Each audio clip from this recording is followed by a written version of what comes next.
Aujourd'hui, on va restaurer ce banc que j'ai fait il y a 8 ans. Ça, c'est la version terminée. Donc forcément, à cette époque-là, je faisais pas encore de vidéo. Je vais vous montrer le démontage et le remontage qui va vous permettre de voir comment j'ai construit ça. Mais ce banc a un super défaut. Et en fin de vidéo, je vous montre comment je vais résoudre ça. Donc restez bien jusqu'à la fin, comment pousser le watch time.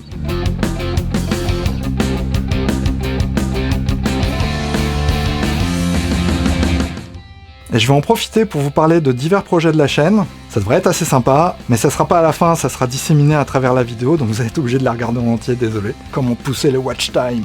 Cette intro a bien assez duré, générique.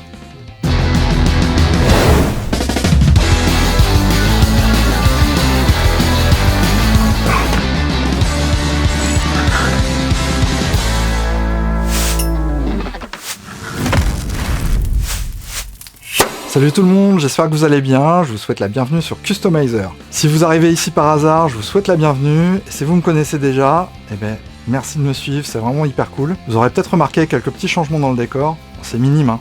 Vous verrez sur les autres vidéos, il y a quelques petits trucs qui ont changé. Et un petit détail que je voulais vous montrer, c'est ça. C'est un petit cadeau que m'a fait ma petite sœur lorsqu'on était au Maker Campus à Nantes, et je vais vous faire une petite vidéo là-dessus parce que j'ai rencontré des gens incroyables. Dans ce petit bocal, il y a un petit dragon qui a été créé par le studio Warp.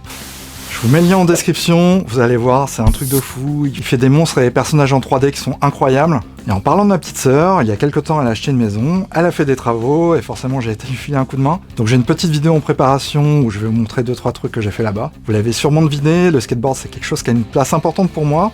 J'ai construit ce skate pour la chambre de mon fils alors qu'il était tout petit. Et même Marty a son propre skateboard. D'ailleurs, je crois il se voit même pas dans le décor. Il y a un petit skateboard Airwalk qui est tout mignon. Je vous mets une petite vidéo de ses premiers tours de skate. Donc vous l'avez vu dans le générique, toujours l'habitude de sauter sur les skates. Mais bon, c'est pas un champion comme certains bulldogs qu'on peut voir.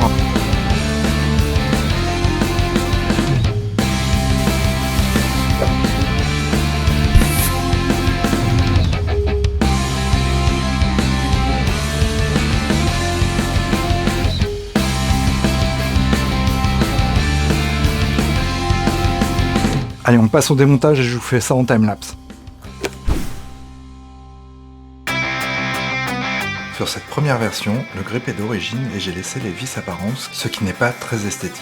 On démonte les pieds, très pratique, les gamelles aimantées qu'on peut trouver en grande surface de bricolage permettent de ne pas perdre de vis. On sort le décapeur thermique pour retirer le grip, ça ramollit la colle et ça s'enlève assez facilement.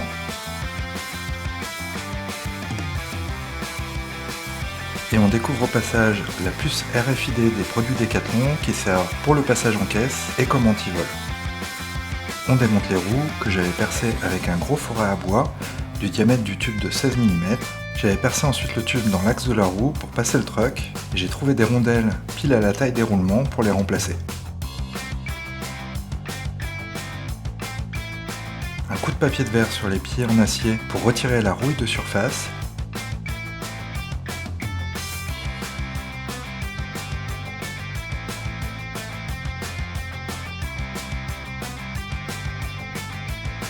Du dégraissant métaux pour bien les nettoyer avant de les peindre avec de la peinture en bombe.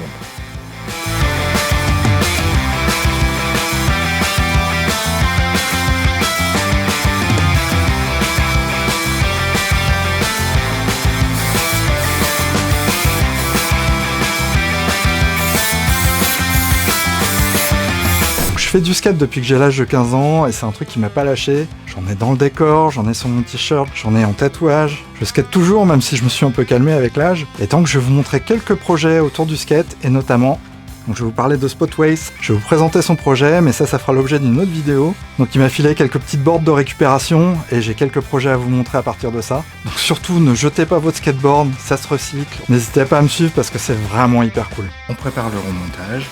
Et ce coup-ci, je fraise les emplacements des vis qui tiennent les tubes pour qu'elles ne soient plus visibles.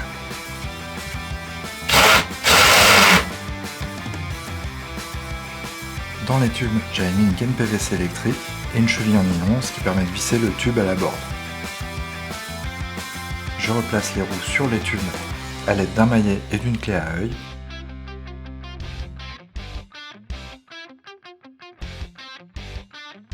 On remet en place les rondelles et je peux refixer les roues ainsi que les pieds sur les trucks.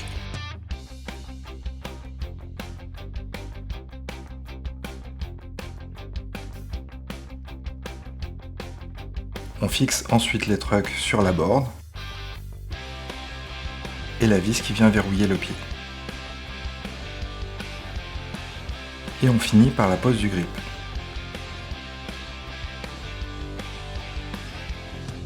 On le colle sur toute la surface et on vient casser les bords avec une lime tout autour pour retirer le grain.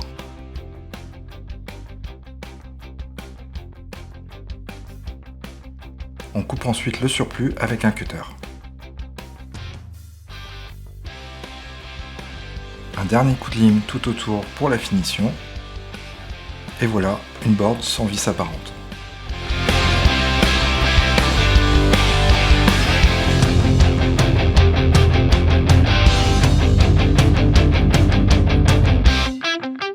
Donc le banc est terminé, il a repris un petit coup de frais, donc ce qui est plutôt cool. Mais il a un gros défaut, c'est qu'on ne peut plus l'utiliser en tant que skateboard. Maintenant c'est un banc.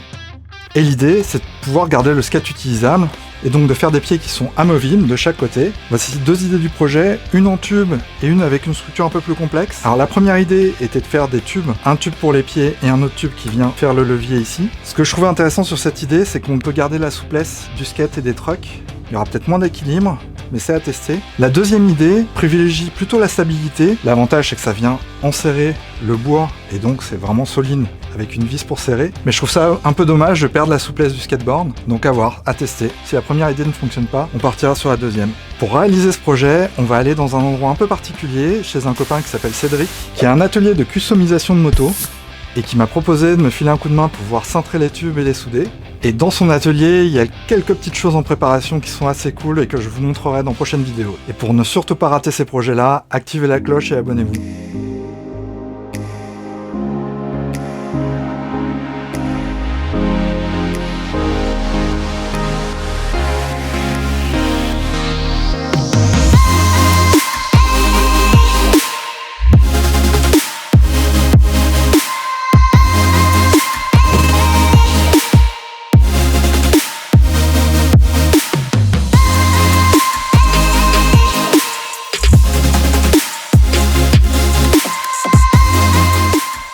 J'espère que cette vidéo vous aura plu et aura attisé votre curiosité sur les prochaines vidéos qui sont à venir. Je sais pas encore dans quel ordre ça va arriver, mais c'est très prochainement sur la chaîne. Donc n'hésitez pas à vous abonner pour pas rater ça, activer la cloche. Vous pouvez me laisser un pouce bleu et surtout n'hésitez pas à me laisser vos commentaires. Vous n'êtes pas encore trop nombreux, donc je peux répondre à tout le monde. N'hésitez pas à me poser des questions et surtout n'hésitez pas à me dire s'il y a quelque chose que je peux améliorer dans mes vidéos. Ces vidéos, je les fais pour m'amuser, mais je les fais aussi pour vous, donc si je peux les améliorer, autant le faire. Voilà. Vous pouvez vous abonner ici, vous pouvez voir d'autres vidéos de ma chaîne ici, et je vous dis à bientôt sur Customizer. Ouais. Bisous hein.